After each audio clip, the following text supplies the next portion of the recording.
you all to this week 11 lecture for changing the world with chips. So I'm currently a faculty member in the School of Industrial Engineering. So I highlighted those domain areas here to show you no matter what discipline you are, you could contribute meaningfully to semiconductor technologies, chips technologies. So my background, my bachelor and master degree were both from electrical engineering in microelectronics. So that's very related to semiconductor devices. Then I pursued my degree in PhD in material science at Georgia Tech, mainly focused on nanomaterials. Between my master degree and the PhD degree, I actually ended up 1 year at a semiconductor fab in Singapore. So at that time it was called Chartered Semiconductor Manufacturing, but now it's Global Foundry, one of the leading foundries in the world. Okay, so my, oops, sorry, this is not my, sorry, I clicked the wrong computer. Okay, so our group now in industrial engineering mainly focused on research on nanomanufacturing. So we try to innovate new material technology that could enable next generation products like wearables, like electronic devices, like quantum devices, like renewable energy. And students in my group actually have a very diverse background from industrial engineering, from material science, from mechanical engineering, EE, computer science, data science. And we actually have a lot of, we always welcome aspiring and enthusiastic undergrad students to join us in the research. And next please, yes. So today's talk will be given by Harsh from Apple. And I think this is probably one of, to me, this is one of the most exciting topics companies, right?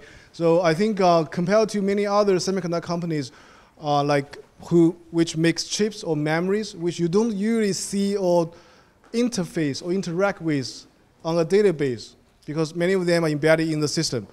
Apple products, there are a lot of Apple products here in this audience, right? I'm using an iPhone, and I see a lot of people are using a MacBook. So I think there are a lot of these emergent and pervasive personal electronic devices provided by Apple, enabled by those new Apple Silicon devices. And there are just a few examples here, right? From the MacBook, to the Vision Pro, to the Apple Watch, to many other devices. So without further ado, I think we extend the welcome to Harsh Koshkar, yeah. The director and distinguished engineer from Apple, to give us an exciting talk on Apple Silicon devices. Thank you.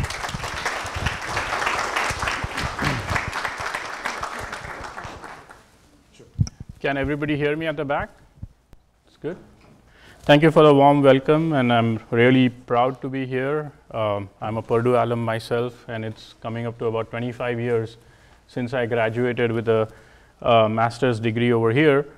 And I'm not only proud for myself, but I'm really proud for all of you too to be here, because you wouldn't be here in this hall if you didn't have something special in you. So this talk, I hope, relates with every one of you, that I was just like one of you guys sitting here learning 25 years ago, and here I am today speaking with you. So it all comes together, right? So keep up the good work and the hard work, and good things will come. Today's talk, I'm going to focus on Apple Silicon engineering and careers and profiles. I think it's an interesting topic related to the seminar series over here with chips and how they change the world. So a little bit personal background. I mentioned I'm a Purdue alum myself, graduated back in May 1999 with a master's degree. And currently I'm a director and a distinguished engineer at Apple in the Silicon Engineering Group.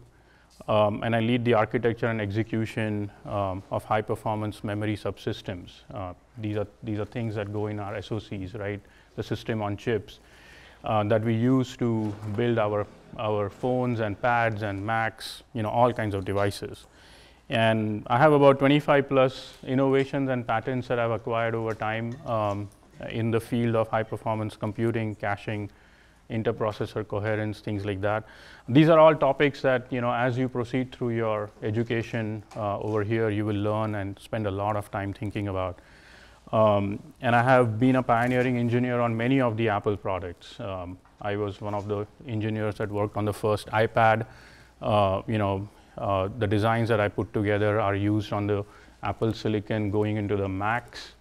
Vision Pro, I got 5 patents on that.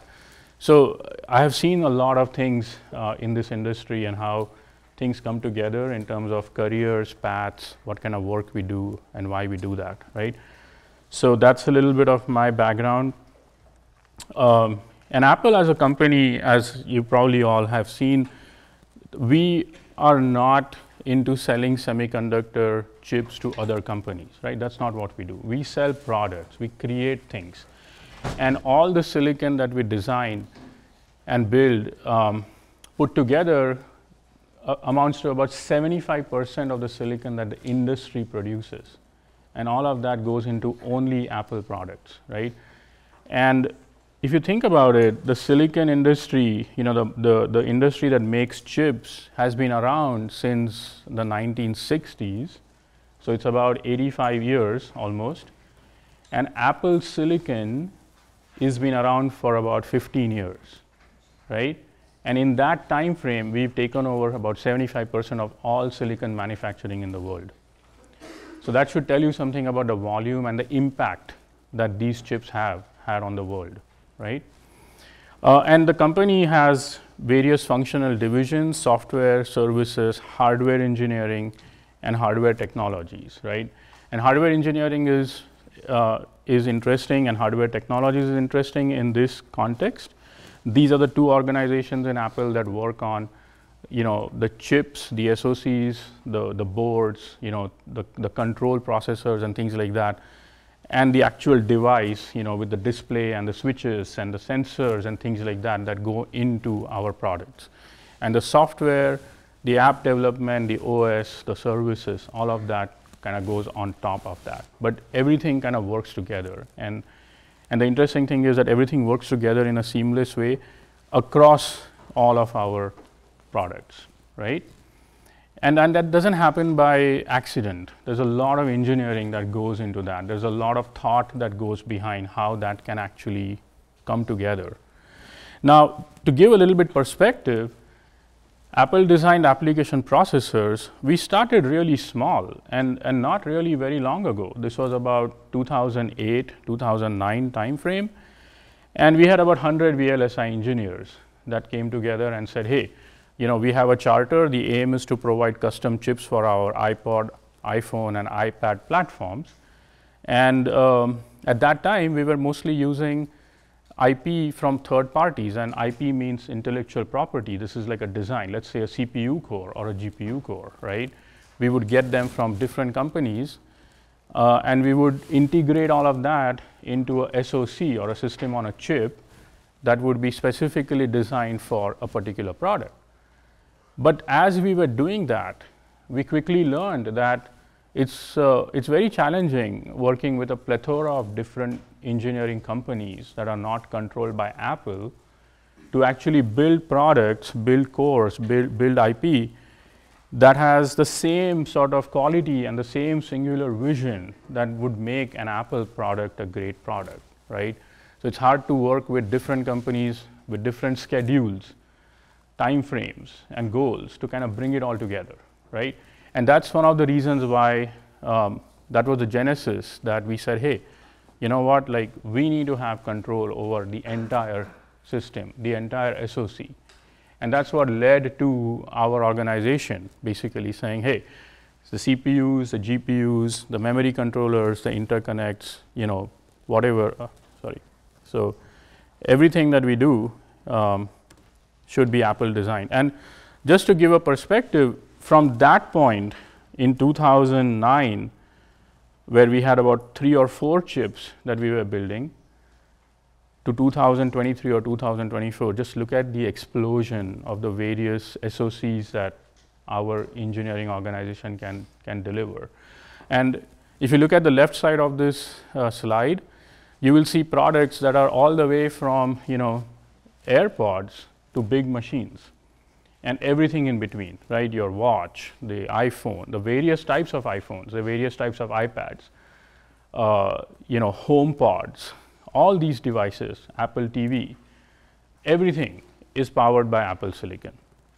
And I'm sure many of you actually use a variety of Apple products together, and you would have noticed that they all seem to have the same sort of look and feel to them, the same sort of user interface, the experience, right? When you buy an iPhone, it quickly integrates with your Mac, or the other way around, or you buy a watch and you start to set it up and it immediately hooks up with your phone and your Mac, and you can find it in Find My application and things like that. How does all that happen? That happens because the underlying system, right from the silicon to the software, is all built with the same goals, the same platform, right? And that is very critical, because for any organization to be able to scale like that and say that, hey, our devices should all have the same look and feel, requires tremendous amount of engineering to go right. Okay, so that's a success story for something like that. And this is just an example of the M2. M2 is something that goes into the Macs, and you can simply see the size and scale of the SoC with various IPs on it. The different colors over there represent different IPs like CPU, GPU, neural engines, controllers, caches, image processors, camera processors, things like that. And on the right side is basically the DRAM, right? The memory that connects to that SoC. And it's just, very well integrated on the same board, and we can scale up and down this system. So we can build small MacBook Airs out of that, or we can build iMacs or MacBook Pros, or even the Studios, the bigger machines, from basically the same element like the M2 processor. And another example of how highly integrated Apple Silicon is in an Apple product, as you can see that this is an AirPod Pro, and if you look inside it, the package with the H2 is the SoC, which honestly is a very, very scaled down, small size version of that M2 that we saw on the prior slide. But you can imagine the scale, right? Like something that would fit in a MacBook compared to something that has to fit in your ear. And the architecture of that chip and the software that it supports and how it runs is identical, right? And it has everything you can imagine in a real computer, along with sensors and microphones and speakers integrated with that in this beautiful little package that doesn't heat up, doesn't make your ears uncomfortable, right? And the sound's beautiful too. So all of that has to happen with great engineering coming together and a lot of different functionalities and technological know-how to come together. Okay, so just another slide that shows a bunch of Apple product, and Apple Silicon, the custom silicon that I'm talking about, is enabling all of these products, right? From iMacs, MacBooks, iPads, iPhones, watch, HomePods, and a variety of chips that go into that. And all of these chips are designed in-house in Apple, right? We don't buy these chips in the market from some other manufacturer. Now, even with the next generation of apps that we have just started to work on, that everybody loves to talk about, right? Machine learning, AI, all these applications, these require a lot of compute power. They require, ability to run massive amounts of mathematical calculations in a very short amount of time. All of this can also enable, new products, new categories, and the Apple hardware that we build is going to be able to do all that going forward, right? And it kind of scales up from where we are today.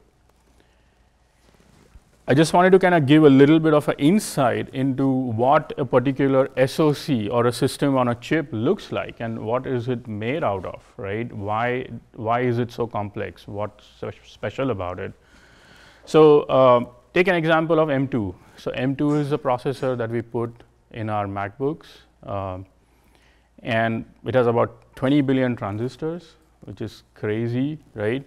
I remember when I was in undergrad and Intel had released its Pentium, no, not even Pentium, like I think the 486 or something like that, and it was like a really big deal in the early 90s or 93, 94 timeframe, and they said, oh, we have 4 million transistors, right? And look at that, like 20, 30 years and 20 billion, and this thing is about that big, right? So the scale is just massive. And when we say we have 20 billion transistors on this chip, as a potential engineer, as somebody who's going to study electronics or VLSI design, going forward, you have to realize that there's not a whole lot of tolerance for any one of these transistors to fail on that chip, and then the chip still works, right? So you can imagine 20 billion transistors on a package that's about 15 millimeter by 15, 15 millimeter by 15 millimeter, and you can't really afford to have any of those go bad, right? Or during manufacturing, they don't do what they're supposed to do.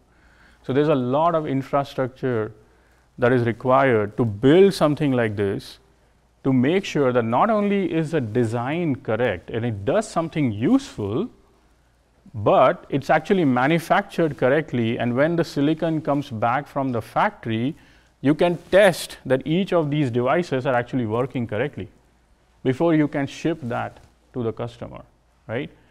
So when we find out that, hey, something is going wrong, like on some iPhone somewhere, we get like a bug report or the customer submit, sometimes when unfortunately something crashes and you say, do you want to submit this to Apple? And you say, yeah, right? A lot of debug information is collected from your device and it goes up and gets sent, and it comes to somebody like me, and I start looking at the log, and then I find out that, hey, this looks like a hardware bug, right? This looks like a real issue on the silicon. The world stops, right? Everybody jumps on it, tries to find out what exactly is going on, right? Anyway, so I just wanted to give a sense of the scale of what we are doing. And on a typical M2 or a device like that, you have a CPU that's 8 cores. It has 4 high performance cores, 4 high efficiency cores. And why is that? Because in computing, performance is the only thing that matters, right? However you design it, however you build it, who wants to buy a slow computer? No one, right? And everybody who buys a computer wants it to run really fast and wants to be proud about how good it is at doing the work it is. But at the same time, if your computer gets super hot, consumes a lot of power, runs the fan all the time, it's noisy, is annoying everybody around you, do you want it? No, right? So performance for power is what really matters now, right? Every device that is being shipped, every object, everything that's being shipped nowadays, everybody is cognizant of the power that it consumes, right? And that's why we have a blend of high performance cores and high efficiency cores. So we can actually detect the tasks that the user is doing and switch those threads from high performance cores to high efficiency cores when we know that this particular task is not going to require a lot of compute, but it has to run smooth, it has to run efficiently, it has to run cool. Like if you're browsing on your phone and you're doing Instagram for an hour, you don't want your palm to start burning, right? And that will happen if you only have high performance cores in your machine, right? Then we have neural engine, which is a big deal right now with all these artificial intelligence like apps and ChatGPT or whatever you want to call it. They all need massive amounts of neural network computes, right? And the CPUs of the old days, or the traditional CPUs and the traditional GPUs, are not really the best devices to perform that kind of math, okay? So we've invented something that we call as the Apple Neural Engine that is purpose designed with that function. And what we are noticing as architects is that the capacity that we need on our SoCs for this sort of neural compute is growing every year. And we started, when we first introduced a neural engine in one of our SoCs, it was probably 1/10 the size of our CPU. That was the area that it consumed along with the CPU, right? But with where we are now, the neural engine is about the same size as the CPU. So the capacity of that device is growing. And where this is taking us is basically these little machines are going to be very, very smart and are going to be capable of running those artificial intelligence and machine learning algorithms in very efficient ways in the next few years, right? And the reason I bring this up with you guys is that as you proceed with your curriculum, you should sort of focus on these emerging technologies, right? You should think about how am I going to get plugged into some of this stuff. The hardware is there, right? Can I be the guy who can write the next generation applications that is going to run on these machines? Okay.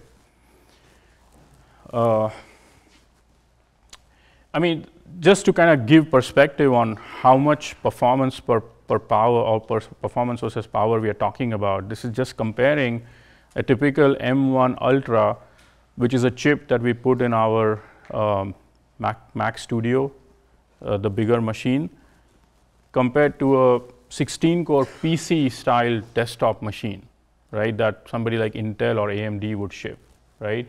And you can see that our performance is far higher at a much lower power point than what our competition can deliver.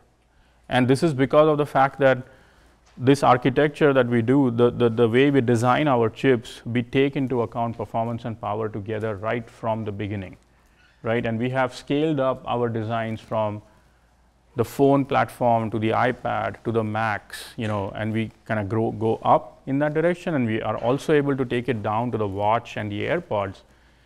And because of that ability to do that, we always end up winning the game when it comes to performance versus power, right? And so that's a unique thing with Apple Silicon. Same idea with the GPU. It's just incredibly powerful when it comes to the power that it consumes, right? So you have to put things in perspective, right? Like if you say, hey, is it as powerful as an NVIDIA A100 in isolation? Maybe not, right? But look at the power that it would consume, look at its form factor, how much memory does it need, you know, which kind of machine does it fit in. Compare that with the GPU that's on your iPhone, right, in your pocket, running without any source of power on battery, and compare it with the kind of games or 3D animation that you can run in your pocket, right? And when you look at these two things in perspective, the performance per milliwatt is far higher on the Apple products, right? So as engineers, when you study these things, it's important to kind of put these things in perspective. When you talk about, hey, what am I going to do on a given project in a given class, and you have the opportunity to take a particular design, and let's say your project involves making that design better, right? Power should be one of the main things that you think about, right? How am I going to take this existing design that I have and make it run with higher performance at lower power? That's a key skill to have. Okay. So what is actually inside these SoCs? What components does it have, right? What functions are built into it? So you have performance CPUs, you have efficient CPUs, you have a graphics, you know, caches. You know, I'm sure some of you are familiar with caches, right? We have various levels of caches with different functionality because, you know, keeping data closer to the compute is always beneficial. And how you do that efficiently without thrashing that memory, without thrashing DRAM, that's important, right? We have incredible camera pipelines, right? We can connect like 3, 4, 5 cameras to our system and, you know, get incredible pictures out of that. A lot of the processing, when you get raw streams from the camera, happens right there in the camera pipeline before it is sent over to the GPU for further processing. Power managers, they're very important parts of the SoC to make sure that the power delivery is as expected. We can throttle our operating speeds and voltages as the temperature goes up or temperature goes down, or the requirements of the CPU or the GPU goes up, because at the end of the day, we have a finite battery out of which we are drawing power. So the power manager modulates all of that. Memory controllers for DRAM, the neural engine I already spoke about, and audio and other security like devices. So this is a common platform. This is how a SoC would look like, and this is how it would look like for the smallest device that we ship to the largest device that we ship, right? What sort of devices get used for certain applications? So if you talk about computational photography, which is exactly what happens in your photo or camera app on the iPhone, right? When you fire that up, the CPU, GPU, camera, display, and the neural engine, believe me, like, the artificial engine, the neural engine is actually doing processing to make the pictures that you take look better right in the camera before, you take it to your machine, or you pull it up on your Mac and you start working on it in some sort of post-processing software. Even before the photograph gets to that point, a lot of the improvement has happened on the device itself, right? But if you're listening to music, it's a very small portion of the SoC that gets fired up, because it's very little processing that we need. And that's how we can say, hey, you can listen to music on your phone for 10 hours, because we are using a very small portion of our device, not consuming a lot of power, okay? I'll kind of skip through some of the slides. Okay, so a little something about the chip design cycle. This is where it all comes together. Like, okay, how do these chips actually get designed? What are the different functions? What do we need to do, right?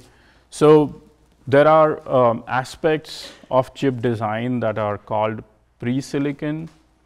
Then we have the actual, front end or the silicon design part and the verification of it. And then there is post-silicon, right? So pre-silicon is where we conceptualize something, right? We come up with the architecture, as they call it. Like, okay, what do we want to build? Why we want to build it? How should it be better than the previous generation? What features should we add? What should we get rid of? How much area are we willing to spend? What is our power budget? What is the target application? Which device is this chip going to go in? The conceptualization is all happening during the architecture phase. And this is an ongoing process. Every generation, every chip, every year we go through this and we come up with a specification of what we are actually going to build, right? And there is a lot of interaction with other teams when we are doing the architecture work. We are talking to software, we are talking to product hardware teams, we are talking to the UI teams, the human interface. Everybody comes into the room and says, hey, by the way, on the previous iPhone, we had this particular feature and it didn't work well.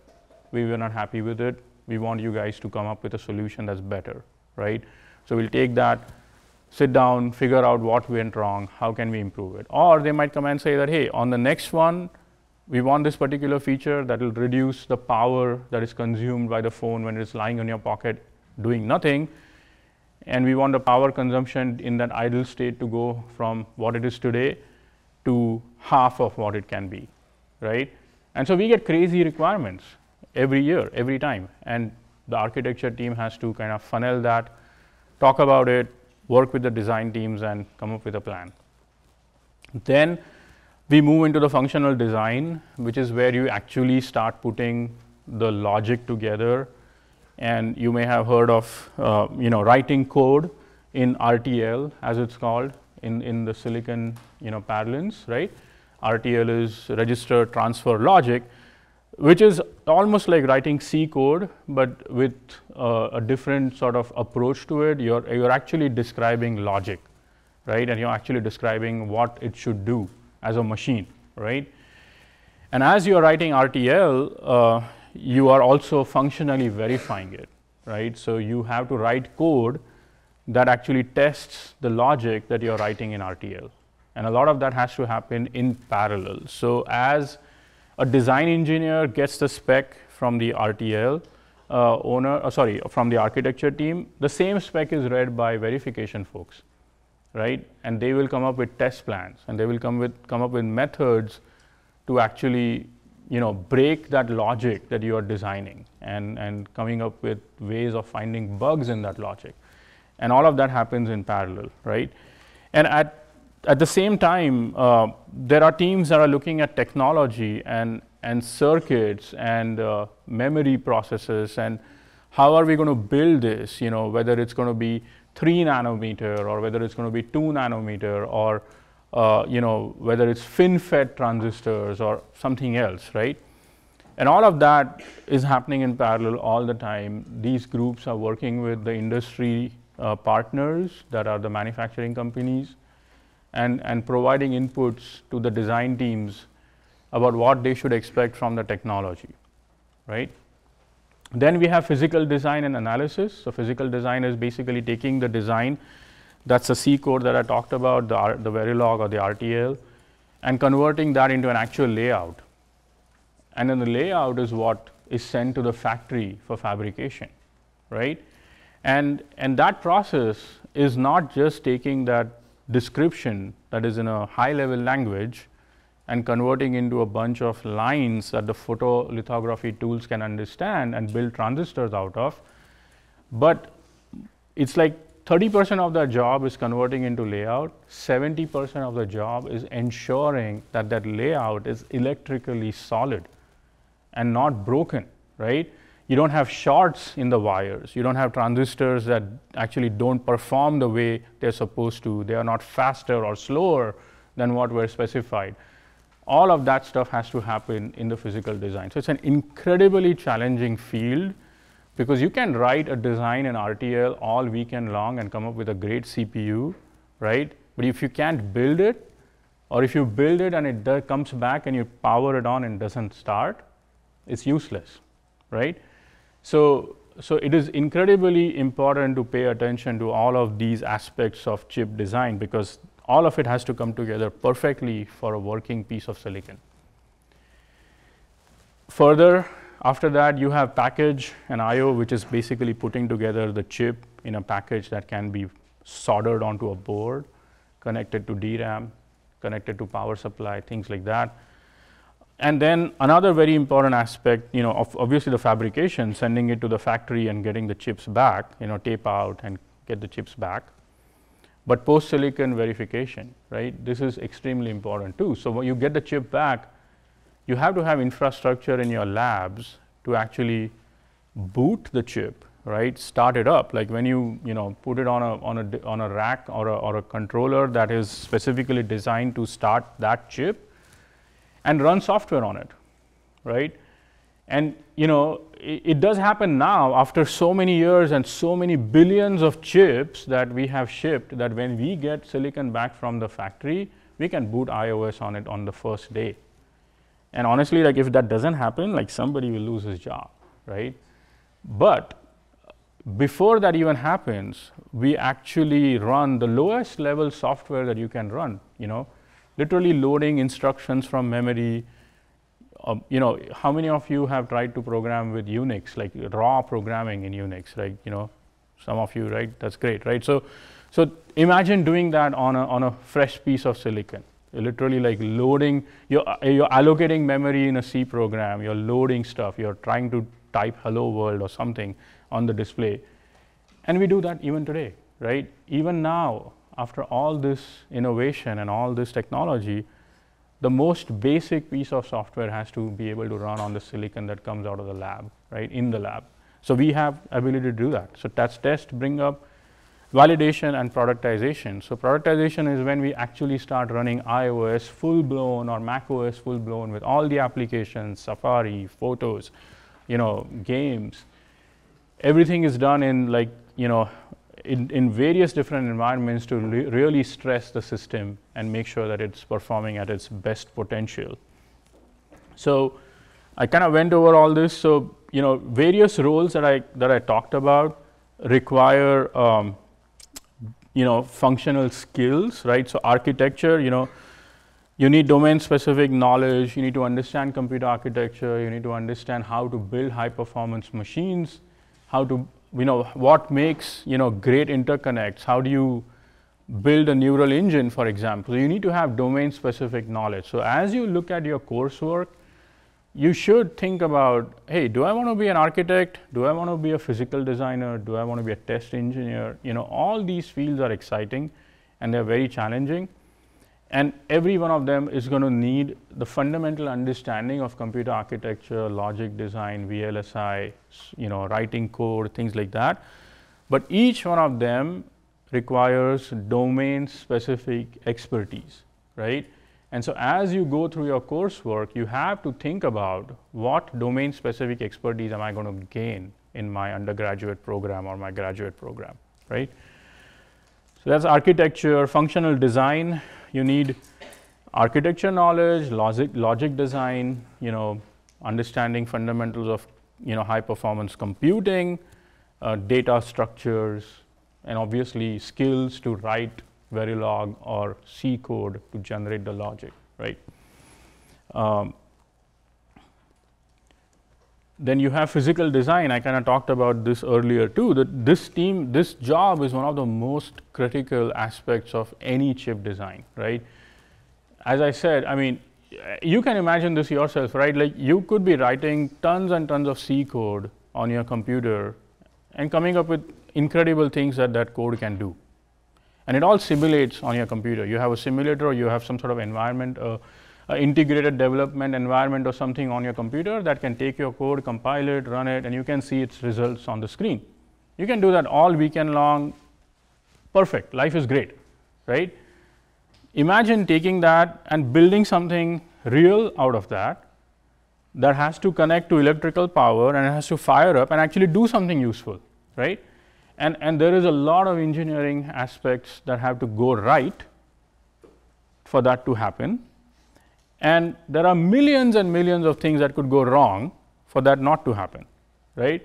And so the main job is to make sure that not only do you get the things that have to go right, but you have to prevent every single one of the things that can go wrong, right? And that's why I think physical design and analysis is one of the most critical aspects of chip design. Okay,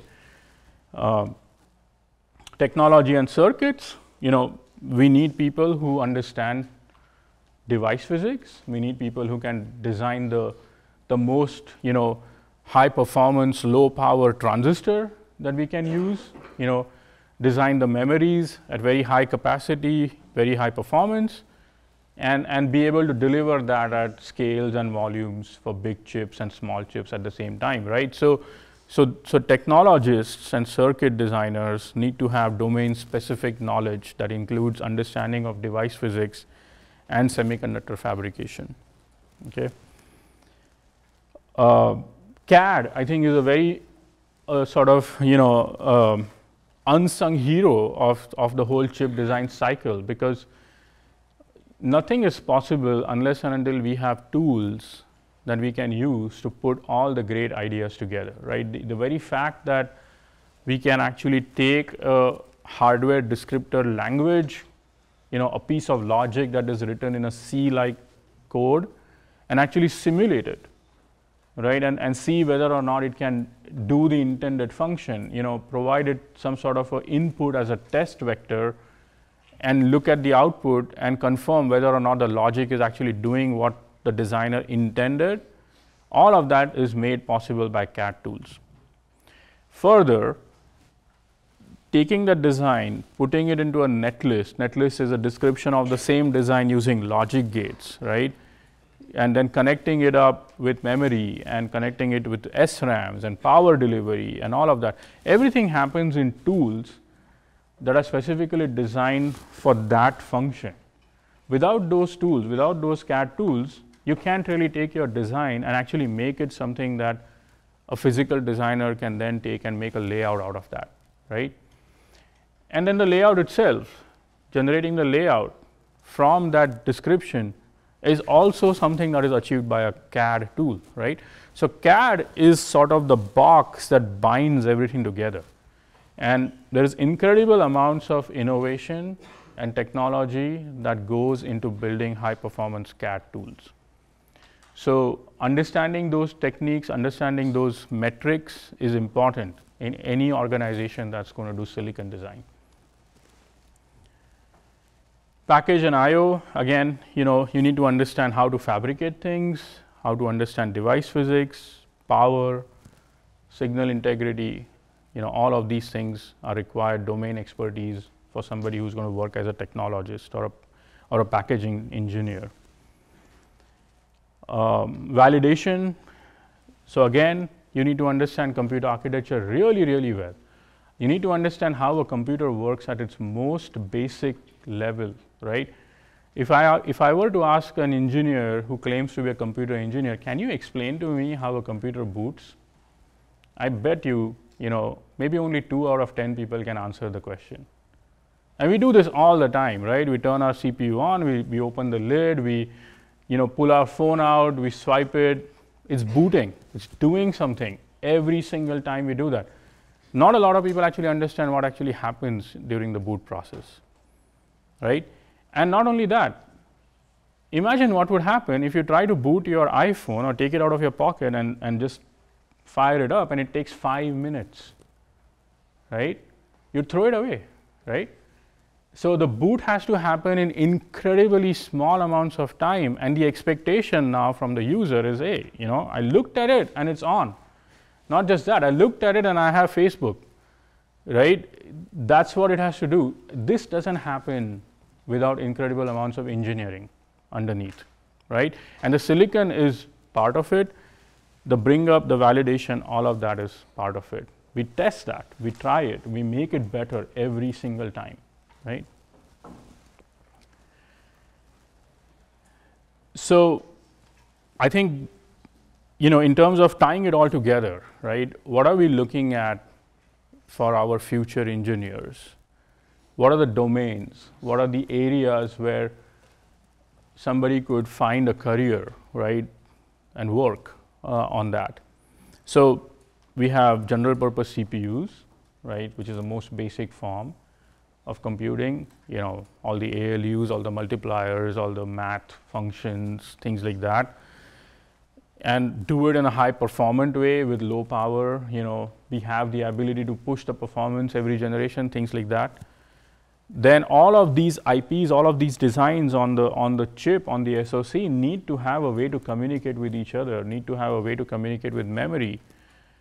And that requires interconnects. And interconnects are also called fabrics in the SoC parlance, right? And these fabrics are extremely smart. They are not just wires that you hook up from one IP to another IP. They have a lot of intelligence built into that. There is a whole science and a whole aspect of technology called quality of service, which is about, hey, if I have the display running and I have the GPU running at the same time and I have the camera turned on, how am I going to make all of this traffic sort of flow smoothly in the system?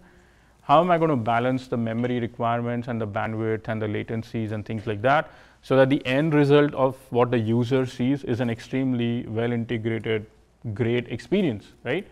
And the fabrics and the interconnects on the chip actually play a very active role in making that happen. So that's a whole area, and that happens to be my domain expertise, right? I cannot claim, even after 25 years of working in the industry, that I know everything that I've written down on this slide. There's like one area that I can say, oh, I have domain expertise in that one, right? So that gives you an idea of how much work it takes, right? And how many different things people can explore. You have DRAM controllers, you have power management, you have the neural engine. This is a new kid on the block, right? Everybody wants to work on machine learning and networks and things like that. So we have hardware that is specific to that. GPU, of course, right? Nothing will be possible on any device unless you have a really good GPU nowadays. All the graphics, all the UI, everything that you see on the display is all rendered by the GPU. And then there are a bunch of specialized hardware, like one of the most common ones that's on any phone, for example, is if you hold a phone in portrait mode and then you just turn it in landscape mode, the whole screen just automatically transforms, right? That's specialized hardware, right? And that is actually hardware that's understanding the fact that, hey, you rotate your phone in 90 degrees, either left or right, and now I have to transform the entire image that was displayed to that aspect ratio, right? So that is specialized accelerator that does that, because imagine what would happen if you rotate your phone and it takes like a minute for it to update, right? And that's exactly what would happen if we try to do that transformation on a traditional CPU, no matter how powerful the CPU is, right? But specialized hardware on the phone can do that instantaneously. And so those are the things that require accelerators. And the image processors, right? The things that come out from our camera sensors. I bet everybody's proud of the pictures they take on the iPhone, even though we are not trained photographers, right? But that's happening because of incredible amounts of compute and mathematical transformations that we do on the images or the raw pixels that are coming from the camera on the device, right? So a lot of engineering goes behind it, a lot of math goes behind it, and all of those math functions have to be correctly integrated into the chip, right? So these are the various domains that one can find domain expertise that one can make careers out of.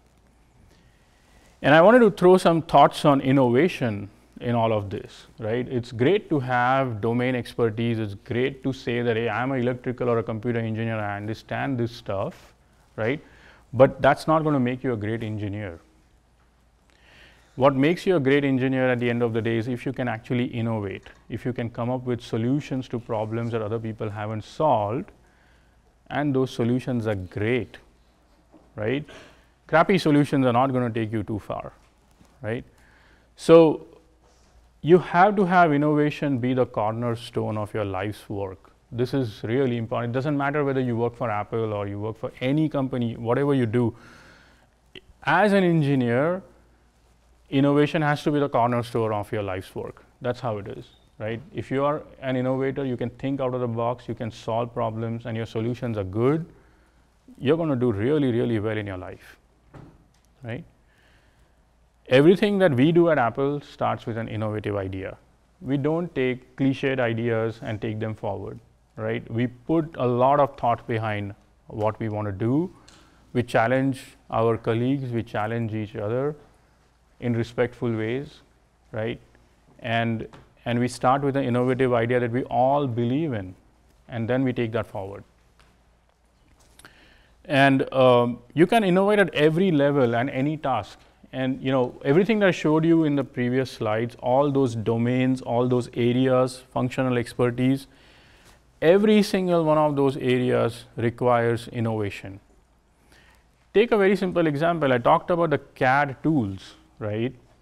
If I want to grow my chip from 10 billion transistors to 20 billion transistors in 1 year, but I keep using the same CAD tools from 2 years ago, do you think it's going to be possible?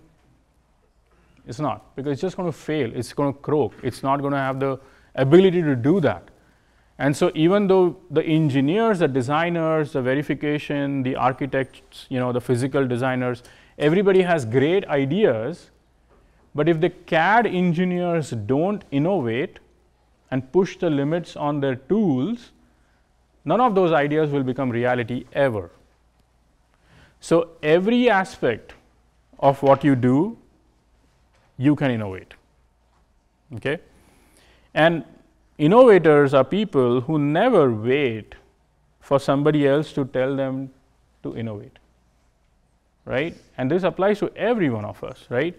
Nobody's going to come and tell you, hey, today is Monday morning, can you innovate today, right?